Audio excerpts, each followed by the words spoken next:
그래? 근데 하필 내가 지내는 곳 근처네. 그래, 그렇다 치고 그럼 볼 일이라도 있는 거야? 왜 여기서 이러고 서 있어? 몸도 성치 않아 보이는데. 괜히 사람들 걱정시키거나 경찰 부대 귀찮게 할 생각 말고 집에 돌아가. 부른 배로 출근거리 돌아다니는 거 반길 사람 없으니까. 말을 너무 차갑게 하지 마. 나는 오랜만에 봐서 반가운데 나 안 반가워? 우리가 다시 만나서 반가울 만한 사이인가? 당신이랑 나랑 지겹게 싸우고 헤어졌잖아. 내가 당신 식구들 고소 안 하는 조건으로 합의 이혼한 거 잊었어? 그래도 반가운 건 반가운 거지. 그때도 말했지만 내가 미안해. 내가 잘못했어. 나는 이혼하고 싶지도 않았고 그때나 지금이나 당신 그리워. 나 당신 없으면 못 사는 거 알잖아. 그러니까 제발 그렇게 좀 말하지 마. 당신 같지 않아. 나 같은 게 뭔데? 바보 등신처럼 당신한테 휘둘리다가 처갓집 식구들한테 쓰레기 취급당하고 이혼당하는 거? 그래, 나 이렇지 않아. 근데 당신한테는 이럴 거야. 당신이 아주 지긋지긋하거든. 여보 제발. 나 불쌍하지도 않아? 당신도 내가 축구 불쌍해 보여서 말 거는 거잖아. 당신 마음 여린 거 누구보다 내가 잘 알아. 당신은 원래 길에서 모르는 개가 이러고 있어도 관심 가지고 보듬을 사람이잖아. 그래서 내가 당신이 길 가던 불쌍한 개라고 생각하라는 거야? 그럴 생각 없으니까 괜히 나한테 동정받을 생각하지 말고 가서 당신 가족한테 부탁해. 누나 끔찍이 생각하는 동생한테 도와달라 하라고. 나 갈 곳이 없어. 친정에서 쫓겨나다시피 해서 이렇게 된 거야. 동생이고 부모님이고 다들 내가 정신 나갔다고 상정 안 하려고 그래. 그런 데가 갈 곳이 어디 있겠어. 그걸 왜 나한테 말을 해? 갈 곳이 있던 없던 내가 사고 날 일 아니잖아. 괜히 사람 눈에 띄어서 거슬리지 말고 제발 나랑 엮이지 마. 당신이 나한테 한 짓 혹시 까먹은 거야? 알아. 내가 잘못한 거. 나 정말 후회하고 반성하고 있어. 그래서 내가 몇 번이나 연락했었잖아. 정말 미안해 여보. 근데 나 너무 힘들어. 배는 점점 불러오는데 갈 곳도 없고 길은 너무 춥고 무서워. 부모님도 이제 나랑 안 보고 살겠다고 하시고 다들 나를 외면하는데 당신 마저 그럴 거야? 제발. 내가 도움 부탁할 사람이 당신밖에 없어서 그래. 제발 나랑 아기 좀 도와줘. 전처와 제가 부부가 맞긴 했던 모양입니다. 그 여자는 제가 정확히 어떤 포인트에서 마음이 약해질지 알고 있었어요. 자기 입으로 말한 것처럼 길 가던 모르던 개도 불쌍하게 생각하던 저였는데 하물며 한때 같이 살았던 사람이 임신한 채로 한겨울에 길거리를 배워야 한다면 저는 그냥 두고 보지 못할 사람이었습니다. 그 사람이 내 가슴에 비수를 꽂았다고 해도 저는 그럴 수가 없는 사람이었어요. 그래서 정말 어렵게 결심하고 이혼을 했지만 이제 와서 이런 식으로 도움을 구하는 전처를 모른 체 하기 어려웠습니다. 결국 저는 마지막 호의를 베풀 수밖에 없었어요. 제발 아이를 무사히 낳을 때까지만 도와달라는 전처의 부탁으로 저는 무보증의 원룸 하나를 구해줬습니다.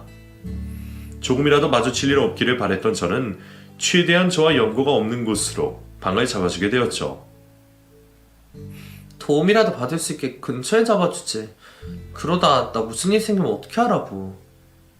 자꾸 그런 소리 하면 이마저도 없을 줄 알아. 당신 진짜 염치 없어? 어떻게 나한테 계속 도움 받을 생각만 하고 있어? 뭔가 착각하는 모양인데 나 이거 내 전처 돕는 거 아니야. 그냥 불우유 돕는 거야. 그러니까 괜한 의미 부여하지 말고 더 이상 나한테 매달릴 생각도 하지 마. 저는 단호하게 말을 하고 전처에게 사람된 도의를 보였습니다.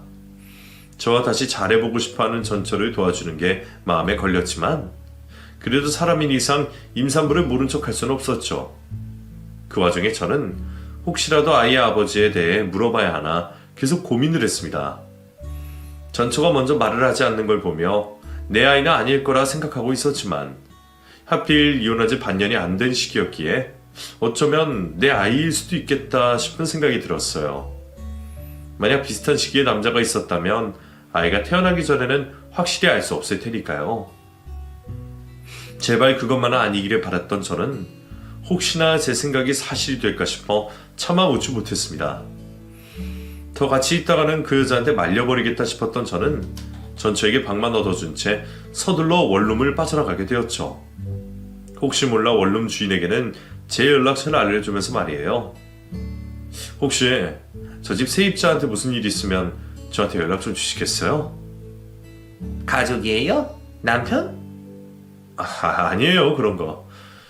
그냥 불쌍한 사람이라 돕는 건데 혹시 무슨 일 생길까봐 알려드리는 거예요. 그래요. 설마 무슨 일은 없겠지만 알고 있으면 좋지. 예, 그럼 잘 부탁드리겠습니다. 그렇게 전철을 멀리 원룸에 넣어놓고 나온 저는 혹시나 그 여자가 나를 뒤따라올까 싶어 몇 번이고 뒤로 확인하며 집으로 돌아갈 수 있었습니다. 집에 돌아와서의 긴장이 탁 풀리며 내가 방금까지 전처와 있다 왔다는 게 실감이 났죠. 사실 몇 달 만에 마주친 전처의 모습이나 전처의 임신까지 모두 비현실적인 상황이었기에 저는 혹시나 내가 꿈을 꾸고 있는 건 아닐까 의심도 해봤었거든요. 통장에서 빠져나간 몇 달치 월세를 보면 꿈은 아닌 게 확실했지만 저는 여전히 얼떨떨했습니다. 내가 괜한 짓을 한 건 아닌지 차라리 경찰을 불렀어야 하는지 오만 생각이 다 들었죠. 하지만 이미 벌어진 일이었고 저도 최소한의 도리만 했으니 앞으로 더 엮이지 않으면 괜찮을 거라 생각했습니다.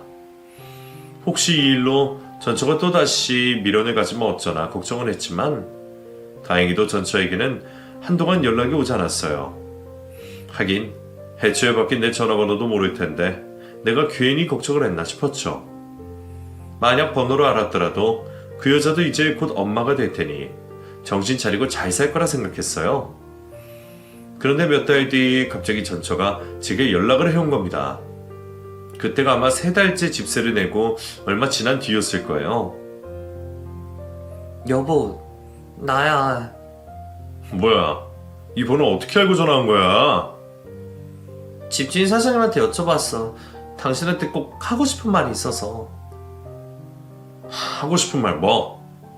나는 듣고 싶은 말 없는데. 내가 더 이상 엮이지 말라고 했잖아. 자꾸 이런 식이면 나 당신 도와준 거 후회할 거야.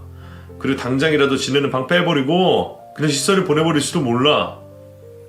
그게 아니라 꼭 해야 하는 말이야. 당신이 꼭 들어야 한다고.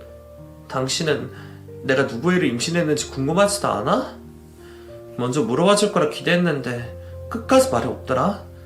누구 아이일지 예상도 안 돼? 설마 했던 걱정이 현실이 되려고 그러는지 전처의 입에서 기어이 아이 아버지에 대한 이야기가 나왔습니다. 하지만 그 아이가 제 아이일 거라고 믿고 싶지 않았던 저는 전처에게 모진 말을 했습니다. 우리는 이미 이혼했고 당신이 임신한 걸 내가 궁금해해야 하나? 설마 그 애가 내 애라고 하고 싶은 건 아니지? 내 기억에는 이혼하기 직전에도 그럴 일 없었던 것 같은데. 그리고 당신 피임약 열심히 먹지 않았어? 결혼 생활할 동안에는 아이 안 갖겠다고 그 난리를 치더니 이혼하고서 갑자기 애가 생기네. 글쎄 이제는 그 애가 내 애가 맞던 아니던 나는 관심 없어. 내가 미워서 그러는 거 알아. 나의 원망스럽고 싫겠지만 그래도 아이한테는 그러면 안 되는 거잖아. 그래, 나도 너무 큰 잘못을 저지른 걸 잘 알아서 그동안 말 못한 거야. 이혼까지 한 마당에 애가 있다고 해서 당신이 나를 봐줄 것 같지도 않고 그냥 나 혼자라도 키워야겠다고 생각했어. 근데 나 너무 힘들고 혼자는 무리야. 오갈 곳도 없는 내가 애를 어떻게 키워? 여보는 우리 아이가 불쌍하지도 않아? 우리 애라고 하지 마. 그게 우리 애인지 아닌지 내가 어떻게 알아? 내가 당신 아니면 누구 아이를 가지겠어? 이 아이 당신 아이 맞아. 뭐? 내 아이가 맞다고? 나더러 그 말을 쉽게 믿으란 소리야? 못 믿어도 그게 사실인 거 어떡해. 뱃속의 아이 당신 아이 맞아. 우리 애 맞다고. 이제 출산까지 4달 남았어. 날짜 계산되지 않아? 애초에 일어나기 전에 생긴 아이인데 우리 아이가 아니면 누구 아이라는 거야. 전처는 반년 전 이혼하기 직전 임신한 아이가 맞다며 지금 울부짖으며 이야기를 하고 있었습니다. 너무 억울하게 우는 걸 보니 순간 그 말이 진심인가 싶기까지 했죠. 하지만 그 여자의 말을 믿어야 할지 말아야 할지 저는 너무나 혼란스러웠습니다. 설령 진짜라고 해도 전처와 재결합할 생각도 없었고요. 아이들 생각해봐. 이 아이가 아빠 없이 자라야 한다는 게 너무 끔찍하지 않아? 당신도 아버지 일찍 돌아가셔서 그 마음 누구보다 잘 알 거 아니야. 아이한테는 아빠가 얼마나 필요한지. 그러니까 제발 아이를 생각해줘. 글쎄, 내가 당신 말이 사실인지 아닌지 어떻게 확신을 하지? 당신은 내가 하지도 않은 짓을 했다고 했던 사람이야. 어차피 유전자 검사 해봐야 하는 거고 그 애가 설령 내 애라고 해도 나는 당신이랑 다시 잘해볼 생각 없어. 양육권을 어떻게 할지는 천천히 생각해야지. 단호한 저의 말에 전처는 스트레스를 받는다며 전화를 금방 끊어버렸습니다. 기빨리는 통화를 나눈 저도 통화를 끝내고 한참을 멍하게 있을 수밖에 없었죠. 아닐 거라 믿고는 싶었지만 설마 전처의 말이 사실이라면 앞으로 어떻게 해야 되는 건지 저는 머리가 아프기 시작했습니다. 전처 말대로 전처와 다시 재결합을 하지 않더라도 아이의 아버지로서 책임은 해야 할 텐데 그러려면 전처와 어쩔 수 없이 계속 보고 살아야 할 거고 아이가 우리와 떨어져 지내는 걸 받아들일 수 있을지 그것도 걱정이 되었어요. 결국 이러나 저러나 지기는 끔찍한 상황이었죠. 아이들 확인해보기 전까지는 전처 이야기를 못 믿는다 생각했지만 사람 마음이라는 게 또 생각처럼 되지 않더라고요. 99가지 의심이 있는데도 만에 하나 정말 내 애가 맞으면 어떻게 해야 하는지 그 생각에 저는 전처를 마냥 무시할 수가 없었습니다. 정말 뱃속의 아이가 내 아이라는 게 나중에 밝혀지면 아이에게 소홀했던 저는 후회할 수밖에 없을 테니까요. 제가 그렇게 고민하는 사이 전처에게 다시 연락이 걸려왔습니다. 저번에 통화로 기세가 수그러들었는지 간절히 부탁을 하더군요. 이제 곧 출산이 코앞인데 출산하는 것만이라도 도와달라고 말이죠. 다른 건 더 안 바랄게. 어차피 애는 나 혼자 낳을 거야. 그래도 그 앞까지 같이 가질 순 있잖아. 아이 봐달라고도 안 할게. 그냥 차라리 가족들한테 연락하지 그래. 연 끊자고 하셨어도 자기 손주 미워하실 분은 아닐 텐데. 이미 알고 계셔. 근데 이제는 나랑 엮이기 싫다고 해. 내가 당신이랑 그렇게 이혼하고서 우리 가족들 다 나를 쓰레기 취급하거든. 뱃속 아이가 당신 아이라는 것도 안 믿으셔. 당신같이 좋은 사람 모하면서 고통 줬으니 이제 내가 하는 말을 못 믿으시겠다 이거지. 그 말에 제가 조금 죄책감을 느꼈다면 웃긴 일이겠죠. 그리고 얼마 뒤 전처는 진통이 시작되었다며 제게 전화를 했고 저는 결국 전처의 부탁을 들어줄 수밖에 없었습니다. 전처를 데리고 병원으로 가는 동안 전처는 제게 계속 재결합 이야기를 꺼냈어요. 여보, 다시 한번 생각해봐. 이제 곧 태어날 아이한테 아빠 안 만들어줄 거야? 우리 아이를 위해서라도 다시 합치자. 아프다고 난리를 치더니 아직 덜한 모양이지? 쓸데없는 소리 하지 말고 출산 잘할 생각이나 해. 나는 앞에 데려다만 주고 나올 거니까. 정말 같이 안 들어가려고? 여보, 나 너무 무서워. 애초에 그러기로 했잖아. 나한테 더 바라지 마. 그렇게 병원에 무사히 도착한 저는 전처를 병원 앞에 내려주었습니다. 간호사에게 부축받으며 돌아가는 전처는 여전히 애처로운 눈빛으로 저를 바라보고 있었지만 저는 애써 그 눈빛을 무시할 수밖에 없었죠. 저는 차를 돌려 다시 집으로 향하고 있었습니다. 그렇게 한 5분쯤 갔을까요? 신호에 걸려 대기를 하고 있다 보니 많은 생각이 들더군요. 이대로 집으로 가도 아무렇지 않을 수 있는지, 정말 전처를 그렇게 그냥 놔둬도 되는 건지, 또 괜한 연민과 걱정에 차마 발이 떨어지지 않는 겁니다. 결국 고민하던 저는 밀어나게도 다시 전처에게 돌아갈 수밖에 없었습니다. 그렇다고 전처와 재결합을 하겠다는 생각은 아니었지만 혼자 출산을 해야 하는 그 여자가 조금 걱정스러웠거든요. 출산을 무사히 하는 걸 확인하고 돌아가야겠다라고 생각을 하며 병원 안으로 들어간 저는 그 자리에서 의료진들과 실랑이하는 전처의 모습을 발견하게 되었습니다. 분명 진통이 심하다며 간호사에게 부축까지 받아 침대에 누워가는 걸 봤는데 당장이라도 출산할 것처럼 하던 전처가 자리에서 펄쩍거리는 모습을 보게 되었습니다. 그제서야 저는 전처의 배를 들여다보게 되었고 곧 출산을 앞둔 여자라 생각되지 못할 만큼 홀쭉한 배를 보게 되었습니다. 그냥 입원만 좀 시켜달라니까. 내가 돈 주고 입원하겠다고. 산모도 아니신 분이 이러시면 안 된다고요. 당장 나가세요. 안 그러면 정말 경찰 부를 거예요? 애 나왔다고 하고 좀 입원만 해달라는데 왜 이렇게도 유도리가 없어. 돈 준다고요, 돈. 간호사 몇 명과 대치하듯 실랑이를 벌이고 있던 전처는 한참 만에야 저를 발견하고는 깜짝 놀라 자리에 주저앉아 버렸습니다. 저는 그런 전처에게 다가가 무슨 상황인지 물을 수밖에 없었죠. 애는 벌써 낳은 거야? 참 빠르네. 한 10분 만에 애를 낳은 건가? 전처는 떨리는 동공으로 저를 바라보며 아무 말도 하지 못했습니다. 역시나 그것들은 모두 거짓말이었어요. 그 여자는 희치도 않은 아이까지 만들어 저를 기만하고 있었습니다. 거짓말일 거라 생각하면서도 만에 하나를 걱정했던 제가 머저리가 된 기분이었습니다. 내 아이가 아닐 수는 있겠다고 생각했지만 설마 임신 자체가 가짜였을 거라고는 생각도 못했거든요. 임신을 한 것도 아니면서 불쌍한 척 가련한 척을 하며 사람을 놀리고 있는지도 모르고 저는 잠시나마 예정의 그 여자를 동정하고 제 사비를 털어 방까지 얻어주었는데 말입니다. 사람 뒤통수를 이렇게 여러 번 때릴 수도 있는 건지 도저히 믿어지지 않았습니다. 여기 이분 보호자세요? 그럼 저희 대신 좀 데려가 주세요. 산모 아니면 입원 안 된다고 말씀드리는데도 자꾸 억지로 입원을 시켜달라 그러셔서요. 자꾸 이러시면 저희도 경찰 부를 수밖에 없거든요. 부르세요. 예? 부르시라고요, 경찰. 저 여기 이 사람 보호자 아니에요. 진짜 보호자들 불러드릴 테니까 경찰부터 부르세요. 이 여자 거짓말쟁이 제정신 아니라서 무슨 짓 할지 모르니까. 제 말에 당황하던 간호사들은 결국 경찰을 불렀고 저는 처가댁에 연락을 해 자초지종을 설명했습니다. 10달 만에 제 전화를 받게 된 장인어른도 당황스러워하시기는 마찬가지였죠. 김서방, 자네가 웬일인가? 여기 따님이 가짜 임산부 소동을 벌여서 병원이에요. 곧 경찰도 올 거니까 경찰서에서 조사받고 데려가셔야 할 겁니다. 뭐? 우리 딸이 거기 있다고? 아니, 걔가 김서방을 찾아간 거야? 예.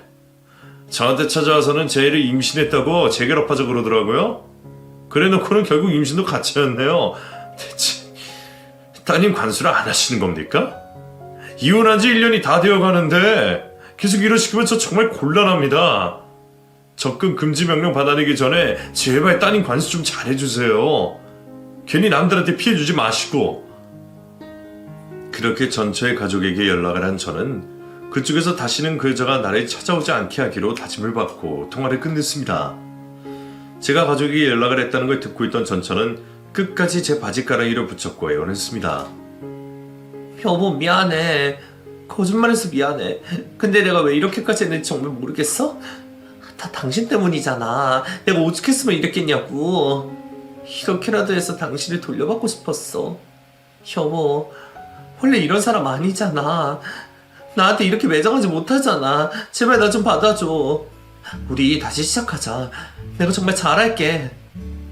그래, 나 매정하지 못했지. 근데 그랬던 나를 이렇게 만든 게 바로 너야. 사실 나도 이혼하고 꽤 힘들었거든. 괜히 옛날 추억도 떠오르고 문득 보고 싶기도 했는데 덕분에 이제는 다시는 그럴 일이 없게 됐다. 네가 밑바닥을 보여주는 것도 모자라 이딴 짓까지 한 걸 보고도 내가 너한테 더 이상 연민을 가질 순 없잖아. 그러니까 오히려 고맙다고 할게. 아주 없던 정까지 떨어지게 만들어줬어. 한 번만 더 내 눈앞에 나타나면 그때는 진짜 고소해 보이기로 했으니까 남은 목숨이라도 부지 않으면 나 찾아오지 마. 어차피 앞으로 다시는 상종도 안 할 거지만. 고맙다는 건 진심이었습니다. 10년 가까운 인연을 단번에 잘라내는 게 제게는 너무 버거웠었으니까요. 미우면서도 좋은 추억을 떠올리던 제 자신이 바보 같기도 했죠.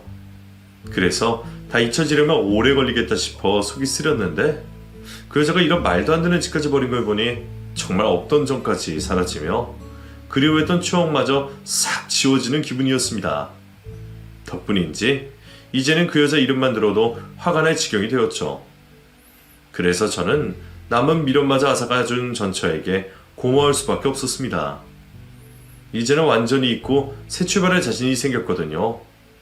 그 후로 저는 정말 다시는 전처에 대한 꿈도 그리움도 없이 새 출발을 시작하게 되었습니다. 물론 아주 생각을 안 할 수는 없었어요. 전처가 불쌍해서 월세까지 내주었던 걸 생각하면 그 돈이 아까워서 피눈물이 날 지경이었거든요. 차라리 돈을 태우면 태웠지 그런 여자를 구제하는 게 아니었는데 말입니다. 그래서 가끔 열받는 생각이 들 때는 있었지만 그것도 잠시였을 뿐 어느새 그 여자는 제 인생에서 완전히 배제되어 버렸습니다. 그리고 다시는 하지 못할 것 같았던 사랑도 시작하게 되었죠.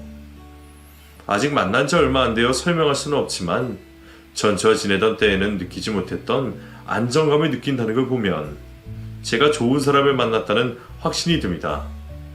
누구보다 저를 위해주고 저를 배려해주는 사람이거든요.